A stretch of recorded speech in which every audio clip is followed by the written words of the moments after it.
তেনে অসমৰ মুখ্যমন্ত্ৰীও যে এজন হত্যাকাৰী সেই কথাটো মই জানো। অসমৰ মুখ্যমন্ত্ৰীয়ে এসময়ত আলফা হৈ থাকোঁতে, আলফা হৈ আকৌ তেওঁ চালফাও হোৱা নাই দেই, চাৰেণ্ডাৰো কৰা নাই।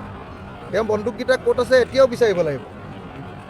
তেওঁ আলফাৰ সদস্য পদ এতিয়াও লৈ আছে নেকি সেইটোও গম পাব লাগিব।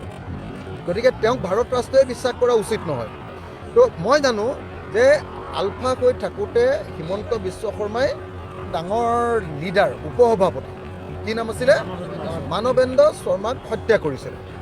আৰু মানৱেন্দ্ৰ শৰ্মাক হত্যা কৰাৰ যিটো পিষ্টলটো মই থকা যিটো হোষ্টেল আছিলে, আমি সেইটো হোষ্টেলক আমি থাৰ্ড মেচ বুলি কওঁ, ARB Anandaram Barua hostel Cotton কলেজৰ, তাৰ ৰান্ধনি শৰ্মাদাৰ আকৌ গাৰুৰ তলতে লুকুৱাই থৈছিলে।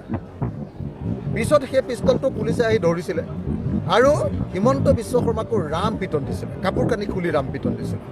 গতিকে যিজন মানুহে নিজে ডাইৰেক্টলি গুলিয়াই এজন কংগ্ৰেছৰ নেতাক হত্যা কৰিছিলে, মানৱেন্দ্ৰ শৰ্মা, সেই মানুহজনে যে আকৌ আন্দোলনত মৃত্যু হোৱা শ্বহীদ এজনৰ বিষয়ে এনেকৈ বেয়াকৈ কয়, সেইটো কথাটো ভাল কথা নহয়। 1 নম্বৰ। 2 নম্বৰ, মই জনামতে হিমন্ত বিশ্ব শৰ্মাই আলফাৰ নামত পইচা তুলিবলৈ গৈ আমাৰ চানমাৰীৰ যিটো ঘৰ আছে তাৰ ঠিক কাষতে দুঘৰ এৰি ইঞ্জিনিয়াৰ দাসদাৰ ঘৰত পইচা তুলিবলৈ যাওঁতে পুলিচে চিভিল ড্ৰেছত গৈ হিমন্ত বিশ্ব শৰ্মাক হাতে লোটে ধৰিছিলে। আলফাৰ নামত পইচা তুলি খায়, মানুহটো এক্সটৰ্চনিষ্ট আছিলে। তেনেকৈ পইচা তুলি খাওঁতে ধৰা পৰিছিলে আৰু পুলিচে ধৰি নি চানমাৰীৰ লকআপত ভৰাই থৈছিলে। চানমাৰী থানাত লকআপত থাকোঁতে তেওঁক কাপোৰ কানি খুলি, জাংগিয়া খুলি ৰাম পিটন দিছিলে হিমন্ত বিশ্ব শৰ্মাক। এই কথাটো মোৰ মনত আছে। অসমৰ মুখ্যমন্ত্ৰীও যে